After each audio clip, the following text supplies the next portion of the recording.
Lahat ng kaalaman ay mayroon, pero nasaan ang iyong atensyon? Yan ang tanong, mga kapatid, sa ngayon na modernong panahon, na lahat ng impormasyon na gusto natin at kailangan natin malaman ay nasa internet na.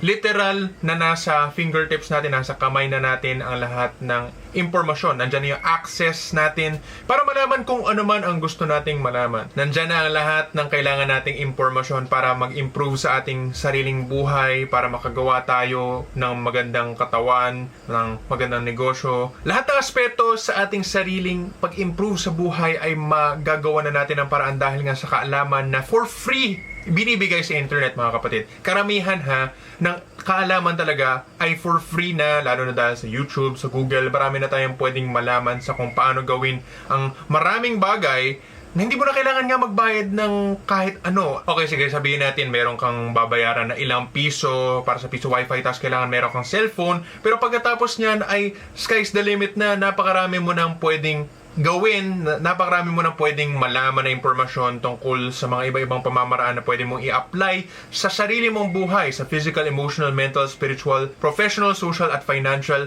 yung mga home improvement, yung mga business na pwede nating gawin. Lahat ng pwedeng kaalaman or kailangan nating kaalaman ay nandyan na sa ating fingertips, nasa cellphone, nasa mga device natin na tablet, laptop, computer. Kahit na wala kang sariling mga ganyan na device, ay pwede ka pumunta sa internet cafe, tapos ilang piso lang, makaka-research ka na tungkol sa iba-ibang mga bagay na kailangan mo para makagawa nga ng mga iba-ibang bagay din. Ang oportunidad na ito ay wala noong kapanahunan ng ating mga magulang, at least nung mga magulang ko ay medyo pasimula pa lang yung internet, hindi pa ganoon kalaganap katulad ng ngayong panahon. Tapos hindi rin ganoon kabilis kasi may dial-up internet. Parang 50 kbps lang ata yung internet na yun, tapos medyo bumabagal pa. Pero ngayon ang nangyayari, ang internet natin ay sobrang bilis na nga, di ba? Kahit ilang piso lang sa piso wifi ay meron ka na talagang mabilis na internet speed na makaka-research ka na, makaka-search ka na sa kahit anong bagay. Pero dahil nga sa kahit ano ang pwede mong i-search at halo-halo talaga ang lahat ng iba-ibang mga bagay sa internet, ay hindi naman palaging makakabuti sa mga tao ang sinesearch nila. Maraming tao ngayon ay nasasadlak sa mga distractions lang. Mga entertainment, maganda tingnan na mga palabas, salida, at yung mga iba, merong porno, video games, mga chismis at palabas na iba-ibang makukulay na mga bagay, pero wala naman masyadong laman or pakinabang sa katagalan ng panahon. Sa aspeto ng pag-improve nga sa sarili nating buhay, sa kalidad ng ating buhay, kumbaga. Kung kaya, babalikan natin kung ano nga yung tanong ko kanina. Sabi ko, nasaan ang iyong atensyon, kapatid? Kasi kapag meron nga tayong ganun kalakas, ganun kalawak na kaalaman, para na tayong omniscient, well, hindi naman omniscient na parang alam na natin lahat, pero napakarami nating pwedeng malaman sa ngayong panahon na hindi natin kaya gawin dati, at isang click lang, literal, makakapunta ka na sa maraming mga impormasyon na hinahanap mo, whether text, image, video, audio, lahat ng mga pwede nating ipasok sa ating mga mata at tenga ay nandyan na sa internet. Marami talagang internet content ngayon ay entertainment lang, at kapag katapos mo na mapanood yan ay wala naman masyadong madudulot na kabutihan or pakinabang sa'yo, pampalipas oras lang. Kaya nga, ang tanong ulit ay nasaan ang iyong atensyon, kapatid? Ang atensyon mo ba ay nasa content na nakaka-improve, nakakatulong sa buhay mo, or nagsasayang ka lang ba talaga ng panahon mo habang nandito ka sa internet, kung saan nga may connection ka, internet connection, internetwork na nakakonekta sa napakaraming impormasyon sa buong mundo. At syempre, alam niyo naman kung para saan ang channel na ito, kaya nga ang sasabihin ko ay sana ang atensyon natin ay ibaling natin mula sa mga distractions na entertainment lang. Dito tayo sa self-improvement education. Diyan tayo pwede mag-research tungkol sa ano nga ba ang tamang exercise, kasi napakaraming iba-ibang forms at napakaraming iba-ibang style ng exercise na pwede natin gawin, at yung scheduling para sa mga yan. Tapos nandyan pa yung pag-ayos ng ating mga diet na kung ano yung gagana para sa atin. At meron din akong mga isi-share tungkol dyan. Pero kung gusto nyo rin mag-research para sa sarili nyo, mas maganda. Nandyan pa yung mga kaalaman sa pag-improve sa tulog natin, sa pagpahinga ng katawan, sa pag-recover natin, sa meditation. Paano nga ba ma-improve yung memory natin at pag-aaral sa mga bagay? Nandyan din yung skill natin sa kung paano tayo magnegosyo, or paano mas galingan yung trabaho natin, yung budgeting naman sa pera, at yung sa project funds, halimbawa halimbawa sa accounting, para sa ganyan, sa mga araw-araw din nating mga buhay. Ano yung mga social skills na kailangan natin, halimbawa sa mga formal na sitwasyon, katulad din ng pag-apply sa trabaho. Paano tayo mag-manage ng ating mga damdamin? Paano tayo mag-resolve halimbawa sa mga emotional trauma na nasa atin dati? Paano natin gamitin ang journaling para talagang mas mahasa ang ating mga isip? Nagbibigay lang ako ng iba-ibang mga kaalaman na maaari nga nating i-research, mga kapatid. Sa ngayong panahon ay hindi na nga natin kailangan pumunta sa universidad or sa mga paaralan para mag-research ng mga iba-ibang kaalaman. Kailangan nga ay mag-adapt na talaga ang mga paaralan ngayon dahil sa sobrang laganap na ang impormasyon sa internet, at dahil na rin sa mga online school ay parang nalalaos na din yung mga school na kailangan puntahan. Tapos yung mga assignment nga minsan ng mga teacher doon sa mga physical na school na yan na pinupuntahan talaga ng mga tao ay based din sa internet. At nalaman nga natin ito dahil sa COVID na puro mga Zoom classes na lang ang nangyayari. So yung mismong physical university ay baka hindi na kailangan masyado sa mga susunod na panahon, kasi yung mga teachers ay gumagamit na nga rin ng internet para magturo sa mga estudyante nila. Sikat na nga yung mga online schools, at marami ring free na online schools na meron ding mga university na naka-attach dito. So ang nangyayari ngayon, yung mga university or school ay nagiging mga research institution na lang, na kung saan naka-base yung mga professor at nagre-research sila sa iba-ibang mga topic. Doon sila gumagawa ng mga papers at mga video courses, at nagtuturo na lang sila online sa maraming estudyante. Marami nga sa mga courses na ito ay available na din online, at marami din sa mga courses na to ay for free, at makakakuha ka rin ng accreditation sa iba-ibang mga bagay.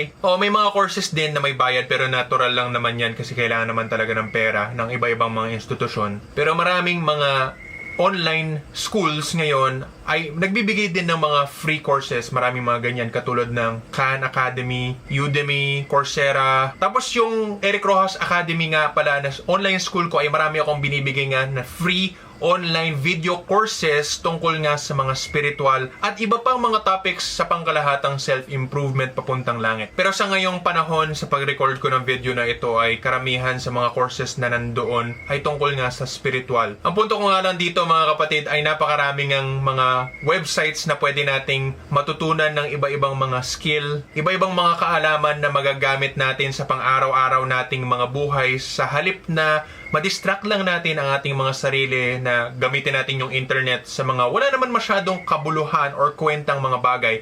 Okay, sige, sabihin natin na minsan maggagawa tayo na meron tayong oras para sa entertainment lang, pero kapag puro ganyan na lang talaga ang nagagawa natin, ay wala na tayong magagawa masyado. Kasi alam nyo, parang droga talaga yung internet eh. Tapos scroll ka lang ng scroll, lalo na yung mga makukulay talaga na entertainment.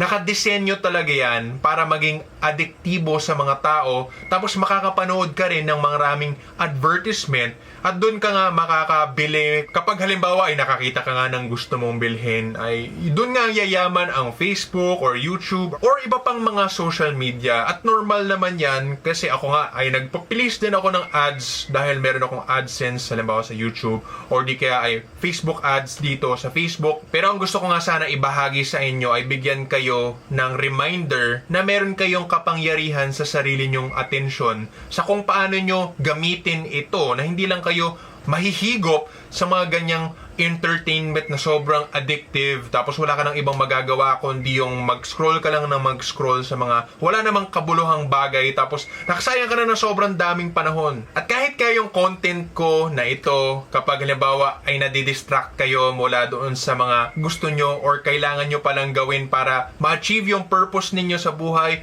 or magkaroon ng kabuhayan o ng ibang makaka-improve sa sarili nyo, ay hindi sana kayo masyado nagbababad dito sa mga videos ko. Kung mapanood mo man, kapatid, ang video na ito, ay sana ma-apply mo yung kaalaman at hindi ka lang magkonsumo ng content ko na hindi mo naman ginagawan ng paraan na mag-improve yung sarili mong buhay. Ang ating pag-self-improvement ay hindi nakasalalay sa kung ano lang ang mga pinapanood natin na mga content, kundi sa kung ano ang ginagawa natin na mga pag-apply doon sa mga content na napapanood natin. So katulad nga sa channel ko, ngayon ay nagsishare ako ng maraming self-improvement content. Meron din akong mga binibenta na serbisyo at produkto, katulad ng halimbawa mga ritual kong serbisyo. Nagbebenta rin ako ng mga herbal products at mga mahiwagang gamit. So nagamit ko nga yung internet bilang kabuhayan ko at nagbabahagi ako ng kaalaman bilang ambag sa mga tao dito sa ating lipunan. At bagamat hindi nga pareho ang gagawin mo dahil iba ang talent mo at iba rin ang hilig mo,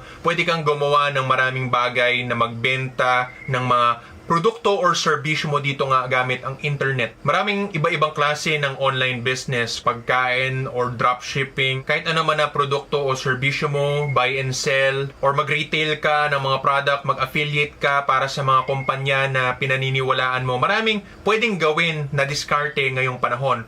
Pwede ka rin mag-freelancing sa kung ano man ang skill mo sa encoding, photography, videography. Napakadaming oportunidad sa ngayong panahon at wala na tayong excuse na wala tayong magagawa kundi hindi lang tayo nag-aaral sa mga oportunidad at hindi tayo nagpapalago sa mga skill natin para makagawa nga tayo ng paraan na meron tayong hanap buhay. Iba na ang market ngayon at kailangan nga ay maging skilled tayo na ma-market natin ang ating mga sarili online sa halip nga na mga traditional na kailangan ay magtapos ka ng college course tapos meron ka ng trabaho. Maraming ang tao ngayon na ay nagtatapos ng mga college courses na wala din silang trabaho. Kaya nga ang sinasabi ko ay dapat makiayon tayo sa merkado sa ngayon. Aralin natin kung ano yung market sa ngayong internet or modern information age para maging mahalaga tayo sa market at meron tayong business. At konektado rin dito ay makakabili nga tayo ng mga materyales na magagamit natin sa araw-araw nating mga pangangailangan at lalo na tungkol sa business. Maraming business kasi sa dating panahon kailangan mo pa mag-sourcing sa malayong lugar or maghanap ka sa phone book ng mga contact details tapos magtatawag ka pa. Mahirap maghanap ng supplier sa unang panahon pero dahil nga sa internet ngayon ay pwede ka nang makakuha ng supplier sa iba-ibang mga materyales.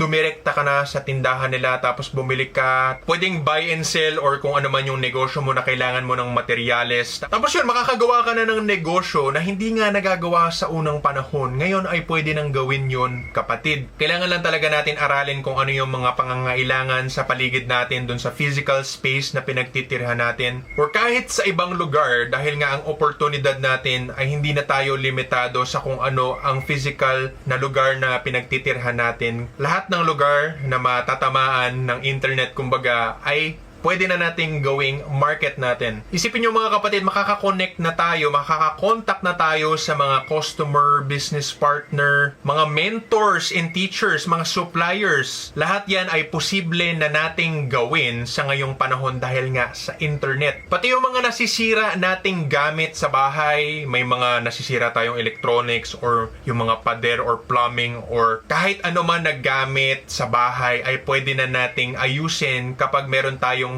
pasensya at meron tayong counting tools tapos manood lang tayo ng mga home improvement videos tapos makakaayos na tayo ng bahay natin. Dati kasi ay kailangan natin talaga maghanap ng marunong tapos hahanap sila ng diskarte. Ngayon, napakarami ng kaalaman sa internet na pwede nating gamitin para lang ma-improve natin ang lahat ng aspeto ng ating buhay. Nasa sa atin na talaga kung yung attention natin ay nandun lang dun sa mga distraction at wala namang kwenta masyadong bagay or magfo-focus tayo doon sa kung ano talaga yung makaka-improve sa atin. Nasa sayo na kapatid kung gusto mo rin mag-entertain sa sarili mo pero mag-ingat ka kasi pwede kang mahigop dyan at wala ka nang magagawa kundi yun lang, yung distractions lang, wala ka nung main purpose mo sa buhay or yung mga hanap buhay mo, mga mapapakinabangan. Hindi mo na magagawa yung pag-improve sa sarili mong buhay sa iba-ibang aspeto na mapapakinabangan mo talaga sa katagalan ng panahon. Gusto mo ba na pagyamanin ang sarili mo sa pagbigay nga ng attention sa mga nakakatulong talagang contents or impormasyon dito sa internet? Or gusto mo lang ba pagyamanin ang ibang tao dahil pinapansin mo yung content nila or yung mga produkto nila so magkakaroon sila ng ad revenue or yung mismong product nila ay binili mo? Nasa iyo na kapatid kung ano ang gusto mong gawin. Nasa iyo na ang attention mo. Nasa iyo ang kapangyarihan kung saan mo nga gagamitin, saan mo ipopokus yung attention na yan. Kaya nga ang internet ngayon, ang modernong panahon ay tinatawag nating attention economy kasi kung nasan nga ang pagpansin or attention ng tao ay yun ang napapahalaga kahalagahan, yun ang nabibigyan ng pera sa pamamagitan ng ad revenue or ng mga product and service sales. So kailangan talaga natin mag-ingat mga kapatid sa kung paano natin ginagamit ang ating atensyon. Kapag magamit natin ng maayos ang oportunidad ng internet, ay magkakaroon tayo ng posibleng part-time hanggang maging full-time job in business na. Marami ng success stories mga kapatid, at dahil nga sa mga pagsisikap ko dito sa social media nga, ay nagiging full-time job ko na talaga ito. Malaking pasasalamat ko sa Diyos, sa mga puting engkanto, at sa lahat ng mga tao na tumutulong sa akin para nga maging posible ang ganitong success. At kaya nga ako nagtuturo sa inyo ng mga tips na ito para malaman nyo kung ano yung kailangan nyong gawin para maging successful din sa kung ano ang yung mga project nyo rin. Ang ibang tao din ay nakatagpo sa kanilang mga minamahal sa buhay dahil sa internet. Kumbaga yung mga dating or matchmaking services. Or kahit na makamit lang sila sa Facebook or saan man, may mga iba nagkakatuluyan na talagang maging maayos na rin yung relasyon nila sa katagalan. Nagsimula sa long distance tapos nagkatagpuan sila sa totoong buhay. Tapos okay naman pala. Maraming tao na nagbago ang marami kundi lahat ng aspeto ng kanilang buhay dahil nga sa mga pagkakataon na binigay ng internet. Ibabalik ko yung tanong ko nung unang pagsabi ko dito sa mismong video na ito, lahat ng kaalaman sa ngayong panahon ay mayroon. Nasaan ang iyong atensyon? Ang atensyon mo ba ay ginagamit mo para makuha mo yung mga gusto mong mangyari sa buhay mo? Para makamtan yung dream life mo? Or sinasayang mo lang ang panahon mo at tinutulungan mo lang ang ibang tao na maging totoo ang dream life nila dahil nag-aaksaya ka lang ng panahon sa content nila na wala naman masyadong pakinabang sa'yo. Ngayon, kapag may realization ka na oh, nako, parang sinasayang ko nga yung panahon ko, ano kaya yung mga mas maganda kong panoorin na content? Hindi ko lang sasabihin na, okay, panoorin mo yung content ko. Nasasabihin ko nga ay, may mas maganda pa ngang gagawin dyan na isi-share ko nga rin dito sa content ko kung paano gawin para malaman mo kung ano yung purpose mo at ano yung magandang gawin sa buhay mo. Share ko lang ng maikli dito at meron pa akong ipapalabas na video tungkol dito sa kung paano nga talaga gawin ito. Pero ang pinakamahalaga para malaman mo kung ano nga yung mga magandang content na hanapin mo sa internet ay masanay ka sa pagiging bored. Dahil nga sa sobrang daming impormasyon sa ngayong panahon na pwede natin talaga ma-access lahat. Sobrang daming stimulation na natin sa labas na mundo at nakakalimutan na natin kung ano yung loob na mundo. Masyado tayo nag-focus sa internet na nakalimutan na natin yung inner net. Ang ibig ko lang sabihin dyan, mga kapatid, ay nakakalimutan na natin kung ano yung sarili nating mga pag-iisip dahil palagi tayong nagko-consume ng content ng ibang tao. So, ang imbitasyon ko sa iyo ay kahit ilang minuto or ilang oras, mas maganda yung mas matagal ha. Mas maganda masanay ka nga doon sa matagalan talagang panahon na wala kang gagawin kundi tumingin ka lang sa kawalan, tumingin ka sa pader. Para nakakatawa pag-isipan ha, pero kapag gawin mo na wala kang gagawin talaga, nakatunganga ka lang, or kahit nakapikit yung mata mo, ikaw bahala, hayaan mo lang na lumipas ang lahat ng mga iba-ibang kaisipan, tapos meron kang mga posibleng magagawang bagay, hindi na magkonsumo ng content ha, kundi yung mga gusto mo sanang gawin sa buhay mo.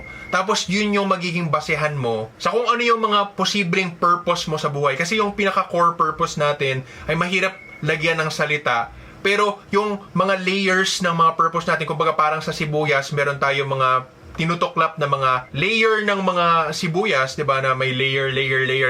Dahan-dahan matutuklasan mo yung iba-ibang layers ng purpose mo sa kung ano yung gusto mo talagang gawin sa buhay mo. Dahil nga doon sa pagharap mo doon sa pagiging bored mo na yon. Tapos yun nga yung mga ideas na pwede mong pagsimulan sa kung ano yung gusto mong i-research ng maayos sa internet para ma-i-apply mo yung mga kaalaman na yon. Hindi yung magkokonsumo ka lang ng content na walang patumangga, kundi merong patutunguhan at katuturan yung mga pinapanood mo, yung mga pinapakinggan mo, dahil yun yung kailangan mong kaalaman para magawa yung purpose na konektado nga sa paggagawa ng negosyo. Usually meron yung connection dahil nga ang kabuhayan ay importante din dito sa buhay ng tao. Tapos natural ay may magagawa din tayo na makakatulong sa ating mga kapwa dahil ang mga business naman ay ang pagsolba sa mga problema ng mga tao. So sana magawa nyo yan ay yung magtunga nga lang kayo ng kahit ilang minuto, kahit ilang oras. Mas maganda sana ay makakagawa kayo ng pagtunga nga ng ilang araw, pero parang mahirap din gawin yon para sa mga iba. Kahit na isang oras lang, okay na din yon. Sabihin natin 5 minutes, as 15 minutes, tapos isang oras, mas matagal, mas maganda kasi doon mo talaga mahaharap yung sarili mo at lahat ng mga iniisip mo. Ibabalik ko ulit ngayon yung tanong. Lahat ng kaalaman ay mayroon. nasaan ang iyong atensyon? Bago nga tayo mag-focus masyado dun sa kaalaman sa labas natin, ay sana matuklasan muna natin kung ano ang kaalaman sa loob natin, kung ano nga ba tayo, sino nga ba tayo, ano yung purpose natin. Tapos saka tayo mag-consume ng content ayon sa nalaman natin sa sarili natin na ito pala ako, ito yung purpose ko, ito yung gusto kong gawin. Kaya yung pag-consume ko ng content ay magiging kaugnay sa kung ano yung ako. Ang kaalaman na matutuklasan natin tungkol sa ating sariling kalooban ang maggagabay sa kung ano ang kaalaman na kailangan nating tuklasin sa labas na mundo. Kapatid, nasaan ang iyong atensyon? Maraming salamat po at God bless.